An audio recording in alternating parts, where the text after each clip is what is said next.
Alright, it's the end of the day. I just got back from the parts store, and this old girl right here, let's see if I can get her in the shop and make her run. Okay, stowaway, made in 2008, February to be exact. Let's get that out of here. So the first rule about a restoration channel, and you know I do a lot of restorations, is you can't take a nut or bolt off without putting something squishy on it. That is rubbing compound. Alright, that worked. We got one off.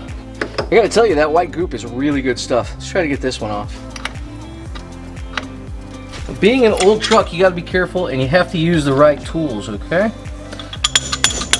Maybe I should use fire. Get the cutting torch out.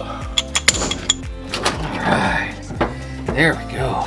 No special equipment required to remove the strap. Let's just get this battery out of here. There's like a totally conveniently placed hole. It's like rust remover. Look at that, huh? Even handles the bigger chunks. That's a pretty big chunk right there. Oh, there's another big chunk. You know, I don't know what we're gonna hold the battery down with, because this is our hole that our battery tie down went to. Shucks.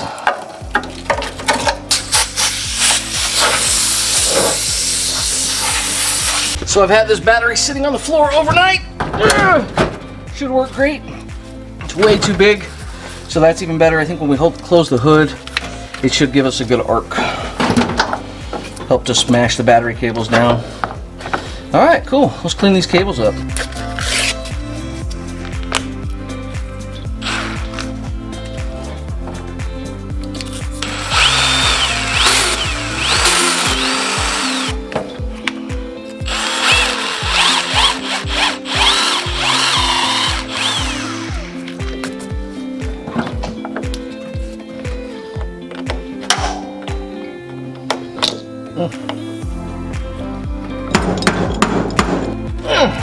There we go. Okay, battery's in. I smell terrible fuel. So let's crack a fuel line off here and let's get all this old fuel out. I don't see any leaks yet.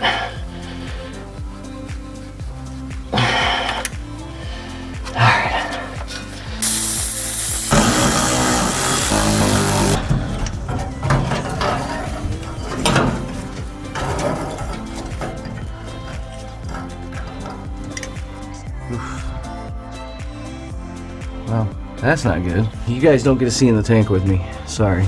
Alright, I blew through this line. I blew through this line right here. Disconnected it. Everything's flowing fine. So we're good.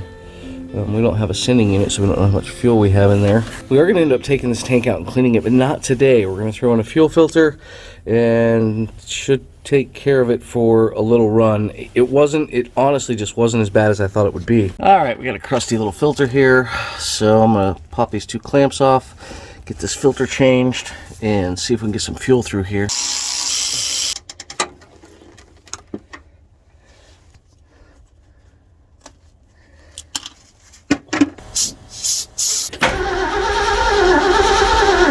She dumping fuel. All right. Pretty, it's brown. Like, this was a dirty container, but there's no particles coming out, but it is kind of dirty. Tank's probably just fine. I don't know about the carburetor though, because something's building a nest on it. Now with that done, I like to just test spark. We have a spark plug tester, so we'll give it a shot. Okay, so we got some weird intermittent spark problem over there. So I'm just gonna put in new plugs, new wires, new cap, rotor, points, the whole 9 yards. Could even be our vacuum advance, I'm not really sure. But what we're going to do before we do that is check our spark plug gap. And looks like the gap between these two is about 3 inches, and those are touching, so I can't even measure them. So that might be our problem there, is our spark plug gap.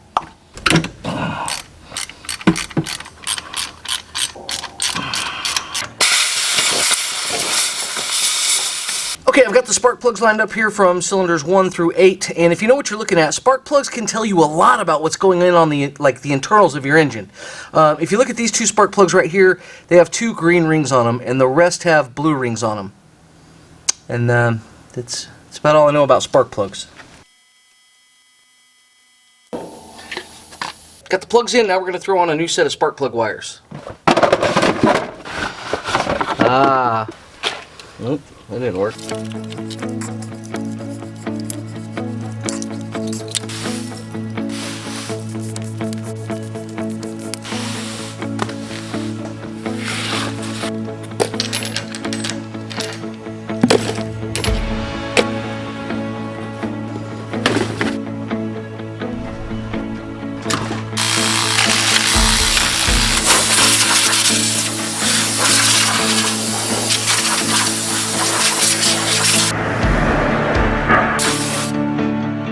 Where did that anyone see where that bolt went?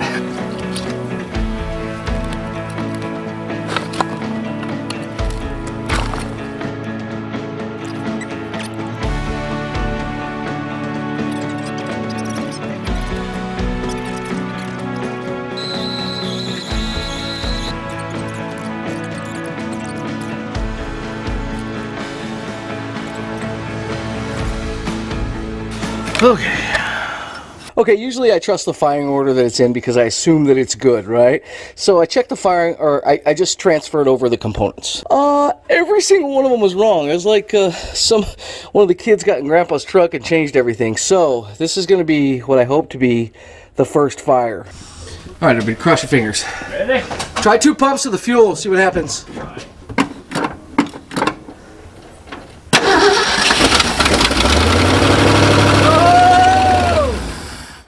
Oh no, leave her. Did she die or did you turn her off? Oh, let her run, let her run. Oh, we got a leak. Hold on, let me figure out where that's coming from. Okay, we're good. That's nothing. Go ahead. That's nothing. Don't hold it, just pump it. That's good. Go ahead.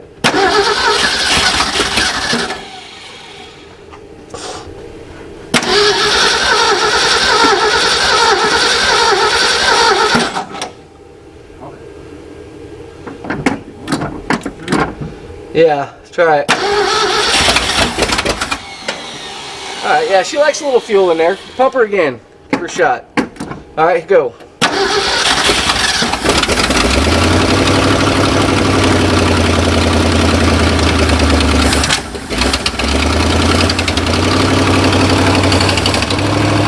Let her run. Just let her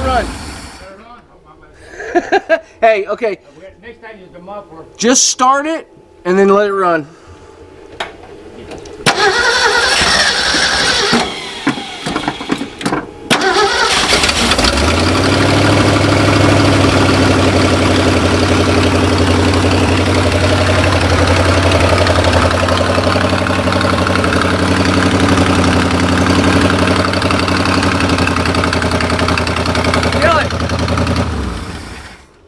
It's very important that if you loosen your fuel pump, you tighten it back up.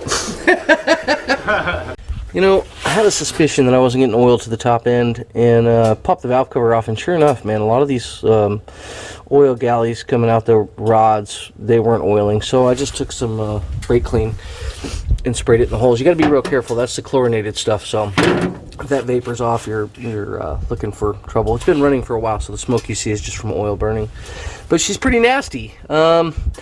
So I was gonna do an engine oil flush on her, but it may need more drastic measures than that, so we'll see. I might just completely fill the entire engine up with diesel and then drain it all. I don't know yet. We'll see what happens. Just ran the KW fast motor flush. If you guys don't know, KW is CRC, and so that's the only products I'll buy is CRC stuff. I know it's good. Anyway, it looks like that oil's getting around now. You can see it's actually starting to come out the cap, so that's really, really good. That makes me happy. Of course, it's all thinned out, but we weren't getting anything in there before. So now I'm gonna let it sit for a while, let everything drain back down. We're gonna change the oil and let her run for a little while, and then I'll probably change her again. Also replaced the heater hoses, did a radiator flush, and filled her up with some fresh coolant. Looking good.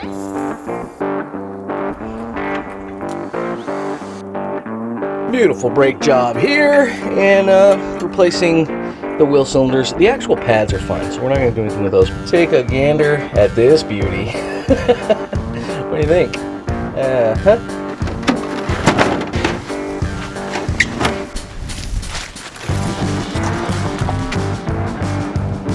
All right, got the old Dodge rims on here.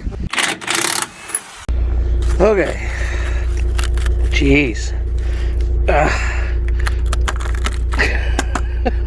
2.5 degrees. Oh, it's so much warmer over here already. What a lot of people don't know about these, so it's really cold outside, and they say once it gets below like 20 degrees, they don't work.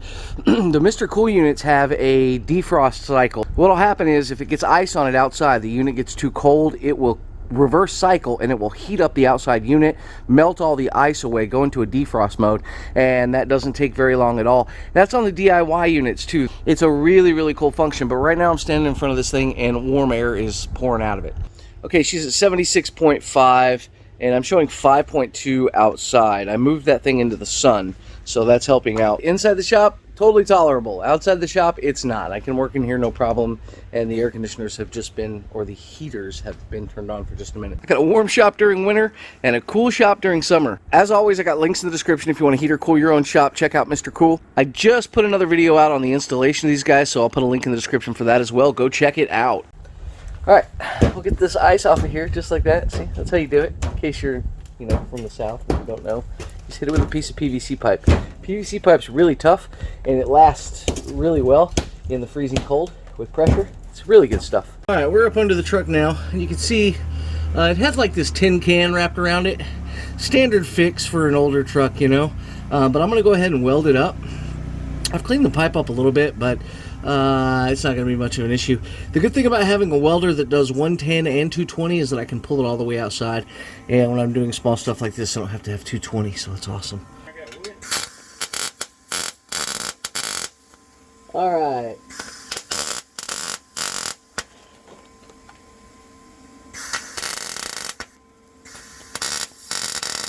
What you will about the Texas snowpocalypse. These guys have been locked in their house for like a week or two and they were ready to do something. So when I told them I was tearing the bed off this, put a new bed on, they were like, I'm in.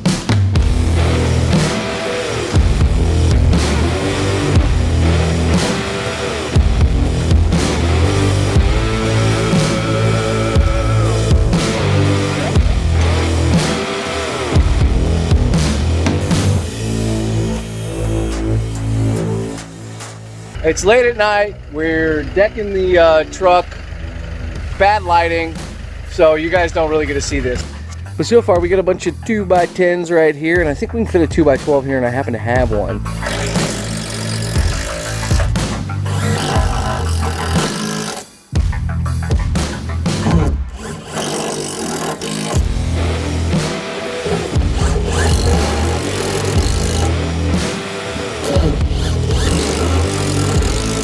Alright guys, it's late. We've got the bed on. It's fantastic. I'm super duper excited.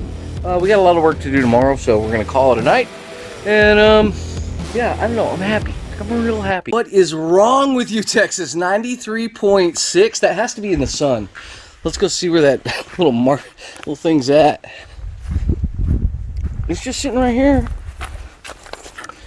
Yeah, 95.5 in the sun. 2 days ago, I was like, sweat. I was dying of cold. Should probably watch this remote, huh?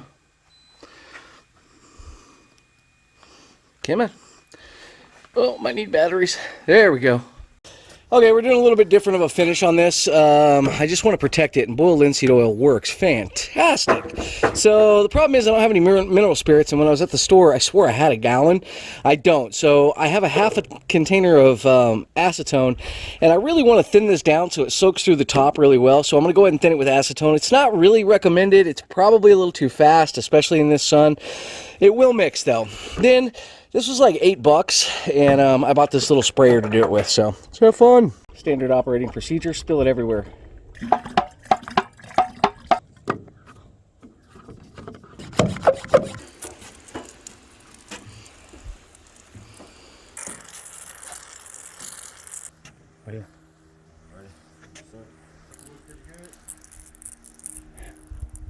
Heck yeah.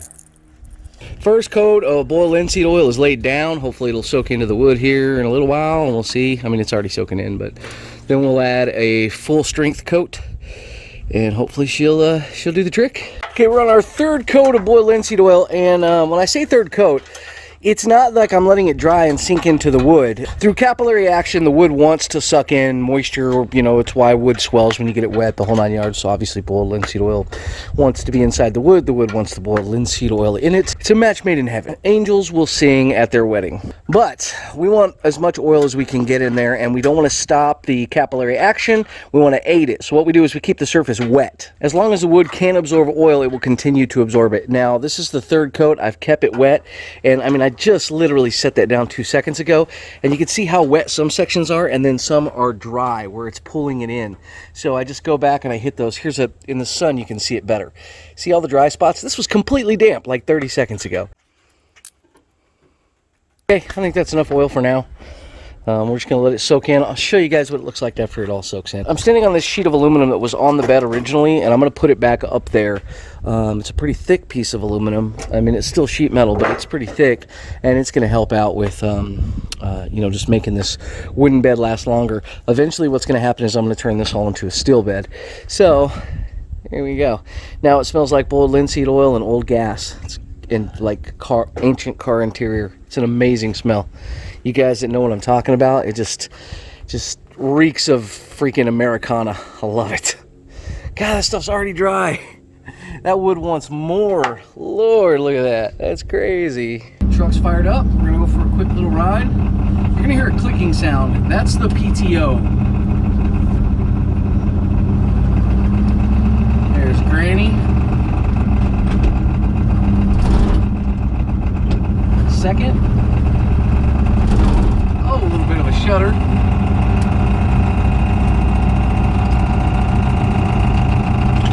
Third, if I can find it.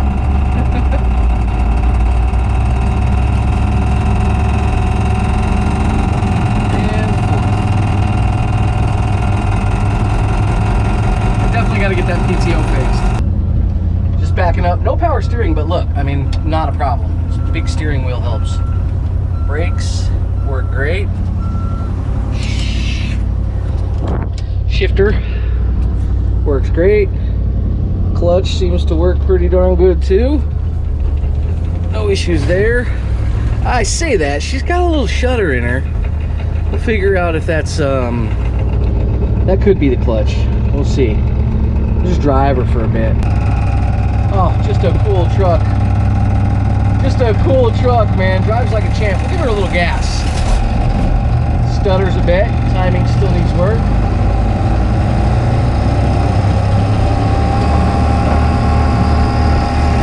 Oh yeah. Not a problem. Okay, we got her in neutral. We're gonna pull the PTO knob up. Get that out of the way. There you go. And then we're gonna pull this up. And when we let the clutch out,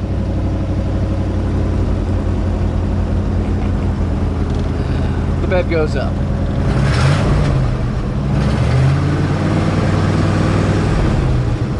That's awesome. Super exciting.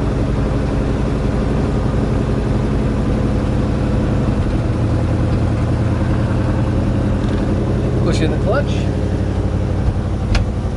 and release. She will go right back down. That could slow that down a bit. There she is in all her glory. Oh, I love it. The bed's not up all the way either. It'll dump higher than that. That's just awesome, man. You can fit so much stuff on there. Probably more weight than the truck can actually handle. It's such a huge bed. So we still have some work on this. I want to talk to you guys about the paint. I kind of would like the idea of like having a patina on the paint and keeping some of it and maybe putting like the logo on the door. Kind of not for hire, but sanding some of this stuff down, going over it with a little more paint, and then knocking that down a bit to get that patina out and removing a little bit of the rust color as well. You guys tell me what you think. The other option is I could go straight up slicked out with a brand new paint job.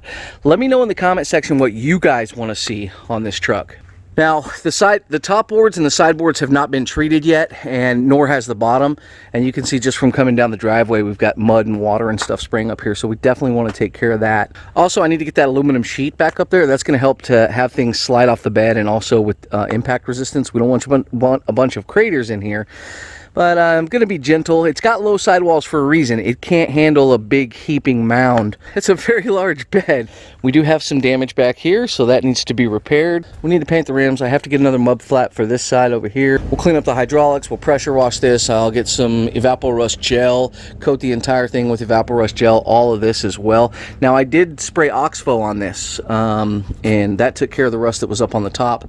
I didn't spray any down here, so underneath that, all this rust has been taken care of. We'll power wash it, come back in with some maybe POR 15 or some kind of rust encapsulating paint. I know Eastwood has some now too. We'll give that a shot maybe. I would like to pop these pieces off and work this aluminum and use the original components but work them back into shape. I think that would be kind of cool. The engine runs okay, but it's old and it's tired and it's not oiling very well, so I don't want to use this a lot before I do a rebuild. So all you engine guys out there, let me know what you think. So let's recap what we actually did on this truck, because I went through it all so fast. We replaced all the hard brake lines and we replaced the rubber soft lines. We replaced all 4 wheel cylinders, blade the brakes out, got those working right. We did plugs, wires, distributor, rotor, cap, timed it, rebuilt the carburetor. Our choke cable was rusted, and a choke cable was 40 bucks for this thing, so I just brought a carburetor with an electric choke on it for 79 bucks. Can't beat that. Slapped it on there, took the vacuum gauge, hooked it up, got it running right. We did KW engine flush on it. We also did I think Prestone was the brand that we used to flush the radiator, and then we put new fluids throughout the whole thing. We did blow out the tank. We changed some fuel lines. I put a new fuel pump on it. We haven't rebuilt the battery tray or anything like that. That's coming. There's actually a little more rust inside that area. It's not bad at all. It's all manageable. And then I put some engine restore in there. I put it in there before the oil change and after the oil change. And when I first fired her up, she was smoking like crazy, like a lot of smoke. And now, I mean, she's barely smoking. The very first thing I did before I did anything was buy these tires. So we got $1,000 worth of tires on there. Milestar Patagonia, so they were cheap enough to where I could afford to buy those. Yeah, always buy new tires for your projects. That'll motivate you to make sure you get it working. The other thing that I noticed was she doesn't have a ton of traction. I want to put a locker in the rear. We need to figure out which locker we want to go with. You guys that do some off-roading, let us know in the comment section as well. All right guys, like, comment, subscribe. Mr. Cool links down in the description, and how cool is that, huh?